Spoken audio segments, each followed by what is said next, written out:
So guys, bubuksan natin ito. Ating buksan na natin yung mystery box natin. Induction. Natin ito. Ha?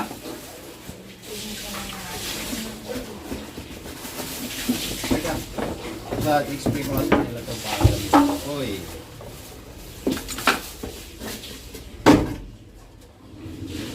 May warranty rin pala ito.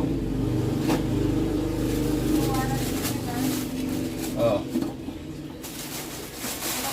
Teka dito.